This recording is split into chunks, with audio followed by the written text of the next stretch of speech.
Monsieur Picmal. Oui, bonjour. Nous allons évidemment voter cette subvention, d'autant plus que c'est une des rares sur lesquelles nous avons eu des explications claires et qu'elle permet de soutenir une association qui vient en aide à plusieurs dizaines de personnes précaires. C'est l'occasion de vous interroger sur votre politique municipale de lutte contre la précarité. En effet, il y a quelques jours, on apprenait que les locataires d'Habitat Toulouse allaient subir une nouvelle augmentation de loyer. C'est pas moins de 18 000 foyers qui sont concernés.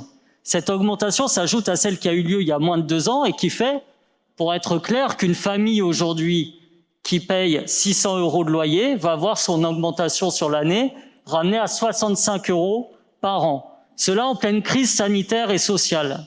Cela alors que les gens ont faim. Car contrairement à ce que disait M. Espuglas au début, les files d'attente d'étudiants devant la banque alimentaire n'ont jamais été aussi longues.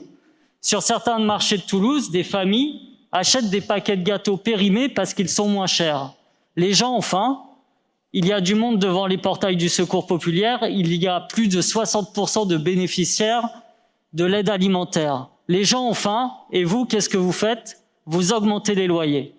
Alors je pose ici une hypothèse qui est, et c'est peut-être celle que vous allez me répondre, qui est que, Monsieur Picmal, vous comprenez, cette augmentation, elle n'est pas de notre fait, c'est la loi Elan, c'est le gouvernement, on n'y peut rien. Eh bien, j'ai envie de vous dire, ça tombe bien, parce que dans cette majorité municipale, il y a plusieurs élus qui font partie du parti gouvernemental qui a mis en place cette loi Elan. J'irai même plus loin, il y a même des députés avec lesquels vous travaillez de concert qui ont été des rapporteurs de cette loi Elan.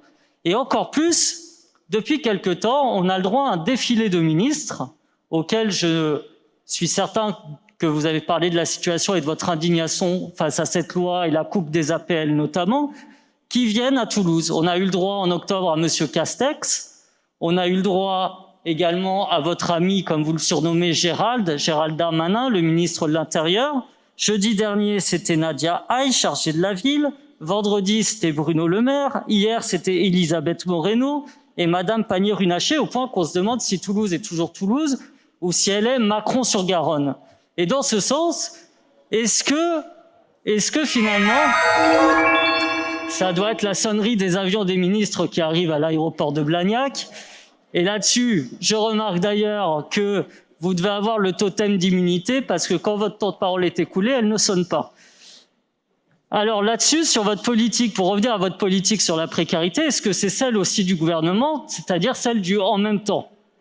En même temps, je vais donner à une association, et c'est positif, qui œuvre pour les plus précaires, mais de l'autre, je vais couper ou je vais augmenter, là en l'occurrence, les loyers de milliers de foyers toulousains. Et d'une main, en fait, donner un sandwich à ceux que j'ai mis dans la misère. Finalement, c'est ça où on en est. C'est la politique du pansement sur la jambe de bois. Alors, quel est votre plan pour lutter efficacement contre la précarité au niveau municipal? Et allez-vous vous opposer à ce que les loyers des locataires d'Habitat Toulouse augmentent une nouvelle fois?